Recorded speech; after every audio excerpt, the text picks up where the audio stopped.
Canada Bharat के रिश्तों से यहां बड़ा हो रहा है नुकसान। विवाद से ये कंपनियां टेंशन में। कनाडा के पेंशन फंड ने भारत में लगाया है मोटा पैसा। चलेंगे जानेंगे खबर को विस्तार से। तब तक आप हमारे चैनल टीसी न्यूज चैनल को लाइक एंड सब्सक्राइब करना ना भूलें।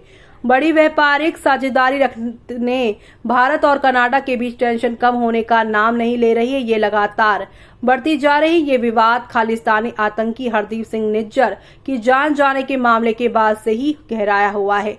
दोनों देशों के बीच इस बात को लेकर तनाव बढ़ रहा है कि इनके बीच दोनों होने वाले ट्रेंड पर असर पड़ने की संभावनाएं भी बढ़ने लगी हैं। खासतौर पर उन कंपनियों की टेंशन जोर पकड़ रही है जिसमें कनाडाई यहाँ पेंशन फंड का पैसा निवेश है। इनमें कोटक महिंद्रा बैंक से लेकर online food delivery platform Zomato तक शामिल है। कनाडा पेंशन फंड पर भारत में बड़ा निवेश और देश की कई दिग्गज कंपनियों में उसकी तगड़ी यहाँ पर स्टेक होल्डिंग भी है। CPPIB ने भारत में इंफ्रास्ट्रक्चर, रिन्यूएबल एनर्जी, IT और फाइनेंशियल सर्विसेज कंपनियों में मोटा पैसा लगाया है। एक रिपोर्ट के मुताबिक कोटक बैंक में इसका लगभग 6,141.6 करोड़ रुपए का इन्वेस्टमेंट है। तो वहीं जोमैटो में कनाडाई पेंशन फंड ने करीब यहां 2,778.1 करोड़ रुपए का निवेश किया है, जो इससे 1.15% का हिस्सेदार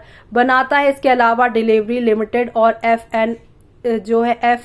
SNE कॉमर्स वेंचर लिमिटेड भी बड़ी रकम लगाई हुई है। रिपोर्ट्स के मुताबिक कनाडाई पेंशन फंड ने और भी कई भारतीय कंपनियों में निवेश किया है और इस लिस्ट में ऑनलाइन पेमेंट्स सर्विसेज मुहैया कराने वाली दिग्गज कंपनी यानी कि पेटीएम, नायका, इंडेंस टावर और समेत कई नाम शामिल। हालांकि कनाडा और भारत के बीच कूटनीतिक तनाव बढ़ने के बावजूद कनाडाई फंड्स के पास 30 सितंबर साल 2024 तक करीब 1.98 लाख करोड़ रुपए मूल्य के घरेलू इक्विटी थी और इस आंकड़े को देखकर लगता है कि फिलहाल CPPIB बाहर निकलने की